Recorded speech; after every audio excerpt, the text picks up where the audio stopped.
Reflecting on the situation, I find myself grappling with a profound question. Am I being unreasonable for urging my fiancé to reconsider his participation in this year's family Christmas vacation given the impending arrival of our first child? Delving deeper into the narrative, let me offer some context. For the past 5 years, it has been tradition for me to join my fiancé's family in Florida for part of the Christmas festivities, with occasional returns home to spend the holiday with my own family. This year, however, marks a unique convergence of schedules, presenting an opportunity for all the siblings to be together for an extended period. While my fiancé's parents have never explicitly expressed reservations about fully integrating me into the family fold, subtle cues suggest that the status quo remains somewhat tentative, likely due to our unmarried status. Presently, my parents find themselves overseas tending to a family emergency, while our little one is expected to make their grand entrance into the world on December 30th. Initially, my fiancé agreed to forego this year's Florida trip in light of our impending parenthood. However, he has since reconsidered, swayed by the strong familial pull and the prospect of sharing this cherished tradition with his siblings, all of whom will be in attendance. This decision has left me torn and anxious, particularly given the inherent unpredictability of pregnancies, especially in the final trimester. With my friends preoccupied with their own family commitments, the thought of spending Christmas alone looms large. While I empathize with my fiancé's attachment to this annual tradition, I struggle to reconcile its necessity this year given the imminent arrival of our bundle of joy. Attempts to broach this topic with my fiancé have regrettably resulted in heated disagreements, with him emphasizing his duty to prioritize his parents' wishes over my concerns. Despite their warmth and kindness, his parents appear oblivious to the strain this decision places on me, leaving me feeling isolated and misunderstood in my apprehensions. In this introspective moment, I find myself wrestling with the validity of my concerns, wondering if I am overreacting or if my fears are indeed justified. It's evident that your husband's decision to prioritize his family's vacation over staying by your side during such a critical time is deeply concerning. With your first baby due soon, the unpredictability of childbirth makes it imperative for him to be there to support you emotionally and physically. His failure to recognize the gravity of the situation and the potential risks involved is alarming to say the least. Furthermore, his insistence on attending the family vacation despite your objections reflects a troubling lack of consideration for your feelings and well-being. It's understandable that you feel hurt and frustrated by his disregard for your needs, especially during a time when you need his support the most. The fact that he's willing to leave you alone on Christmas, a time meant for family togetherness, only adds insult to injury. In addition to the emotional strain, there are practical concerns to consider as well. Labor and childbirth are unpredictable, and complications can arise at any moment. Having your partner by your side during this time provides essential emotional support and reassurance. The thought of facing this daunting experience alone is undoubtedly distressing. It's commendable that you have reached out to your mother and aunt for support during this challenging time. Having loved ones by your side can make a significant difference in navigating the uncertainties of childbirth and the postpartum period. However, your husband's absence during this crucial time remains a significant source of stress and disappointment. Moving forward, it's essential to have an open and honest conversation with your husband about your feelings and concerns. It's crucial for him to understand the gravity of the situation and the importance of being there for you during this pivotal moment in your lives.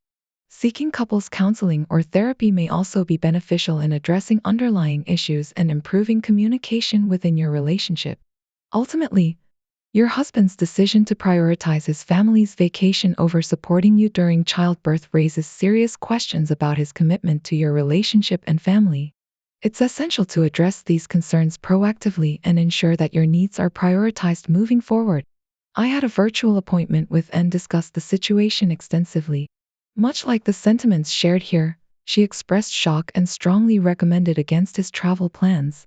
Using her professional authority, she emphasized, "I strongly advise you to reconsider your plans," and in a more personal tone, she insisted. Reflecting on this, I couldn't help but feel culpable for not updating her on his intentions earlier. Despite her compelling advice, he remains resolute in his decision to go.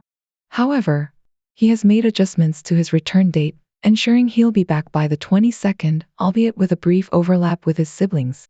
His mother expressed disappointment at his absence for Christmas and suggested he alter his return to the 25, an idea he promptly dismissed. The situation weighs heavily on me, and my mother and Anne have insisted on a conversation with his parents.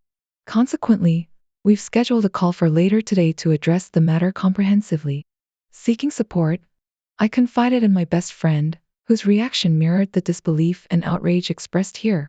She assured me of her unwavering support, pledging to drop everything and be by my side if I go into labor on Christmas Day. The dynamic within our family has always been complex, marked by subtle indicators of my outsider status. Despite my diligent updates after each appointment, I struggle to comprehend his mother's apparent acceptance of his departure at such a critical juncture in my pregnancy. However, my mother is determined to confront these issues during the forthcoming call. Questions have been raised about the feasibility of such an extended trip. His parents' remote work setup and ownership of a timeshare have made it possible. While my fiance's flexible gig schedule occasionally aligns with theirs, I've chosen not to share this thread with him for the time being, as I'm already grappling with numerous challenges. However, I've proposed that we seek couples therapy before moving forward with wedding plans, a suggestion he has accepted. Concurrently, I'm also seeking individual counseling to navigate through this turbulent period. Finally, I'm immensely grateful for the outpouring of support and solidarity from this community. Your willingness to extend kindness and offer assistance has been truly heartwarming. As a first-time Reddit poster, I'm deeply touched by your gestures of compassion. I want to express my gratitude for the overwhelming support you've all shown me. Thank you from the bottom of my heart. I'll do my best to provide updates after the baby arrives, although it might take some time. Rest assured, I am safe and surrounded by love. Wishing everyone a safe and joyful holiday season. Now, for the second update, happy holidays, everyone. I know many of you have been eager for an update, so here it is. My baby girl was born on December 20th, weighing 6 pounds and 10 ounces, at 9:42 p.m. My mom, aunt, and best friend were by my side during labor, and my mom stayed for the birth. Thankfully, she is healthy, although we're all feeling quite exhausted. I am incredibly grateful for the unwavering support I've received. Unfortunately, my now ex-fiancé missed the birth. During a video call with his mother, my mom made it clear that he needed to return immediately or face consequences.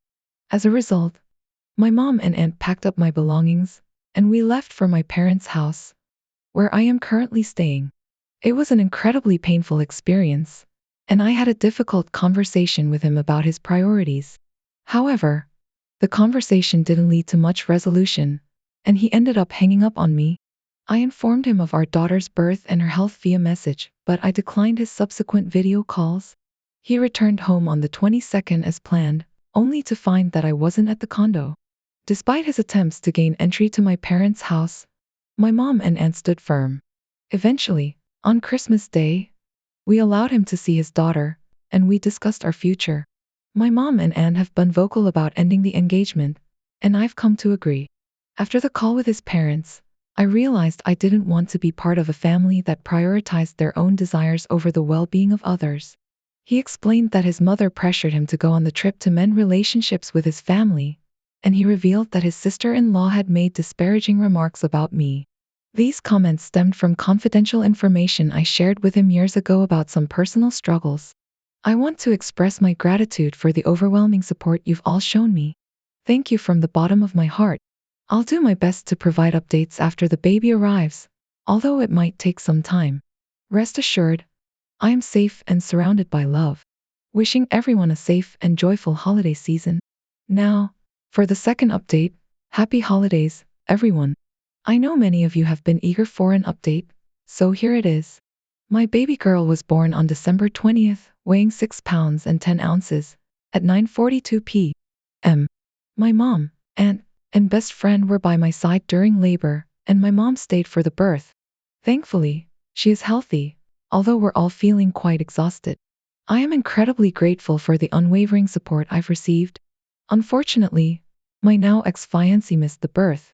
During a video call with his mother, my mom made it clear that he needed to return immediately or face consequences. As a result, my mom and aunt packed up my belongings, and we left for my parents' house, where I am currently staying. It was an incredibly painful experience, and I had a difficult conversation with him about his priorities. However, the conversation didn't lead to much resolution, and he ended up hanging up on me. I informed him of our daughter's birth and her health via message, but I declined his subsequent video calls. He returned home on the 22nd as planned, only to find that I wasn't at the condo. Despite his attempts to gain entry to my parents' house, my mom and aunt stood firm. Eventually, on Christmas Day, we allowed him to see his daughter, and we discussed our future. My mom and aunt have been vocal about ending the engagement, and I've come to agree. After the call with his parents, I realized I didn't want to be part of a family that prioritized their own desires over the well-being of others. He explained that his mother pressured him to go on the trip to mend relationships with his family, and he revealed that his sister-in-law had made disparaging remarks about me. These comments stemmed from confidential information I shared with him years ago about some personal struggles. I assured her that I would make every possible effort to be with her as soon as I could following my mom's arrival, but I also had to be realistic about the situation. I couldn't guarantee a quick return, and I gently tried to reassure her not to worry too much about it. Despite my attempts to calm the situation, she remained deeply upset and demanded that I leave the house. Reluctantly, I complied and sought refuge at my mom's place. So, Reddit, am I being unreasonable in this situation? Edit. Addressing concerns about leaving her alone. It's important to note that she had expressed a strong desire to have her mom there with her during this time. My decision to leave was mainly to avoid putting her in a position where she might feel compelled to leave our home. Throughout her pregnancy, I have been fully supportive, taking time off from work to assist her in any way I can. Top comments. Before update. It's not an unreasonable question she posed, but practically speaking, it's impossible to be in two places at once. Instead of dwelling on this, the focus should have been on establishing contingency plans, which would have been a wise move. It seems she misunderstood your priorities, but it's important to recognize that the situations are not directly comparable. If reconciliation is sought, it's crucial to have a plan in place for remote support in the event of such emergencies. Also, consulting with your future pediatrician about the safest way for your baby to meet their grandma would be wise. Capturing professional family photos would be an investment for the future. Asking you to choose between your dying mother and your pregnant wife is an unfair demand. Pregnancy can significantly affect emotions, leading to unexpected reactions. This is undoubtedly a challenging situation, and it's understandable that both parties are struggling to navigate it.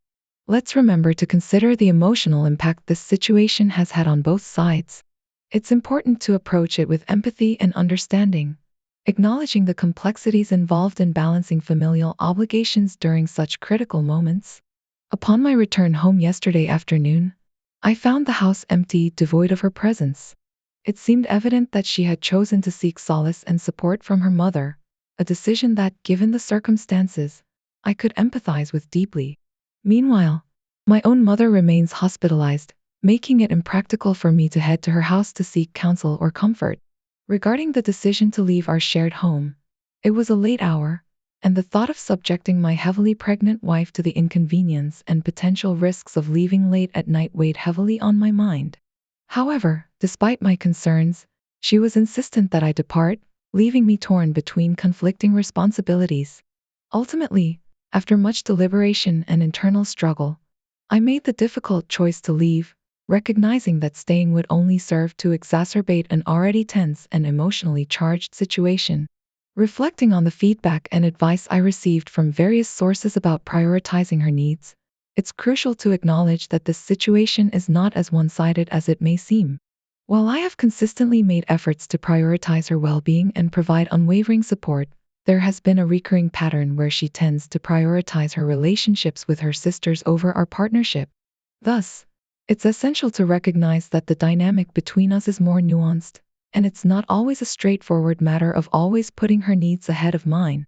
Throughout this ordeal, I have remained steadfast in my commitment to supporting her, particularly during emergencies and challenging times, ensuring that she never feels neglected or undervalued. However, as I reflect on the events of recent days, I find myself grappling with the question of whether an apology is warranted for my decision to leave. To those who have shared their invaluable insights, perspectives, and advice, I extend my heartfelt gratitude.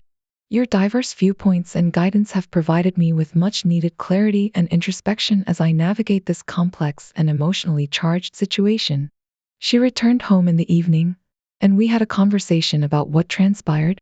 She apologized for posing the question earlier and acknowledged that upon reflection, she understood my response. When I inquired about why she asked, she admitted she wasn't sure and assumed I would choose her given my usual actions. While I accepted her apology, I refrained from mentioning my desire for marriage counseling, as I felt it wasn't the appropriate moment. However, she pressed further, questioning my feelings, which led to a tense exchange. Eventually, she became upset and insisted I sleep in the guest room instead of asking me to leave entirely. Additionally, she expressed her decision to exclude me from the delivery room, which I accepted, recognizing the underlying reasons. In light of the recent events, I have decided to pursue therapy, a suggestion that resonated with me, as I believe it could be beneficial. In conclusion, I appreciate the advice offered, even if it varied in quality. I apologize if my responses seemed harsh. I tend to be reserved until people get to know me better, especially when faced with accusations. As for the proof I presented to her, it consisted of messages highlighting instances where she expressed feeling unimportant, juxtaposed with my own experiences. I made sure not to disclose any details from this platform to her, as I understand the potential impact it could have on her mental well-being. The suggestion of marriage counseling and the subsequent reaction she displayed only served to highlight the challenges we face as a couple. It's evident that there are deeper issues at play here, and I remain hopeful that with the right professional guidance, we can navigate through these difficulties and emerge stronger as a couple.